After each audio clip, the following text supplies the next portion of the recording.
okay? And you can see by the compounds that these are different, I should say, see by the viscosity that these are different compounds, okay? So in other words, I've got different compounds I'm stripping out, and my junk, or my number 6 fuel oil, goes to the end. So now I'm concentrating what I want, and I'm making it much cheaper than to make products with. So we talk about biorefinery, this is an example. All these feedstocks have been successfully pyrolyzed here at Iowa State University. Now the outputs aren't exact, but they're similar to the point where you can make decisions on how to be in the cheapest market for input feedstock, okay? And here's my outputs, okay? Well, outputs, these two here are levoglukocin. You get levoglukocin out of here. Okay, it's not all levoglukocin, but it's in that range, and so it became a lot easier to get levoglukocin out of that. And this is the idea behind that. Okay, this one here could be phenolic. This one here is sugar. Another sugar. Number 6 fuel oil. Add up all those streams. There's my problem. Oh, I made so much levoglukocin, I killed the market. So what do? Remix, bioasphalt, another phenolic, another sugar, number 6 fuel oil. So I can pick those markets I want to be in. Okay, so now bioasphalt. You're from Des Moines, you wrote the Whitman Park Bike Trail. The bioasphalt was made in this unit. So basically what they did is they took oil out of the binder and they put this oil in. These 3 fractions went to that and made that bioasphalt binder. Okay? We don't have a big enough unit to make enough oil to make a road in Iowa. That unit will go in the northwest corner of this parking lot here, probably next spring we're talking. Okay? And once we get that built, then we'll have enough oil to make that bioasphalt road in Iowa, the first one. Hope it's that washerboard one right out front here because that's getting ridiculous. Oh my gosh. Anyway, that will be the first bioasphalt bottom road if everything goes through.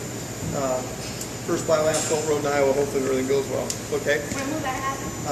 We'll probably build a unit, I think we're talking next spring. I know the company that's doing that has got grant funding from both federal and state, and now they've got private funding. And so that's probably going to happen this spring.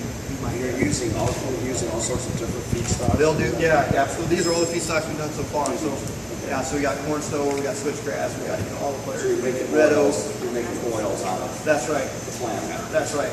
That's exactly right. Now, having said that, And you can control, depending on the process, whether you get more of this, whether you get more of that. yeah, that's part of that. That's right. That's right. And then you dictate it towards the market. That's right. So I can choose what market to be in. Okay. Now, this is what excites me about this whole thing. Okay, it excites us at Iowa State. This is what drives us. Okay. If you think about that, that oil was raised locally. It was harvested and processed locally, and it was installed locally. So where does all that economic activity and money stay? Local. Okay.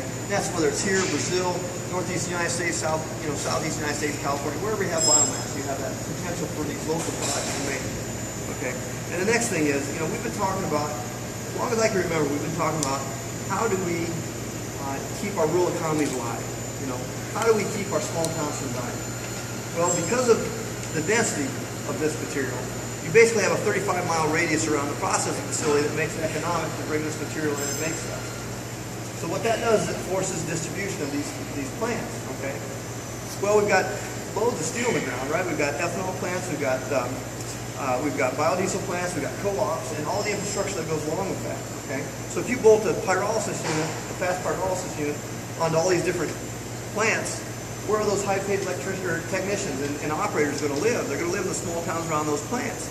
And so if you want real economic development, I can't think of a better way than making products in the Midwest that can compete on the market of petrochemical products.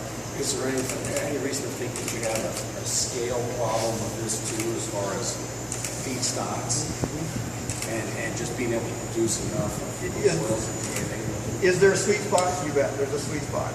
Okay, and it seems like it's right around the co-op level. And so, really? Yeah. So you think it could be profitable at that small scale? That's the model.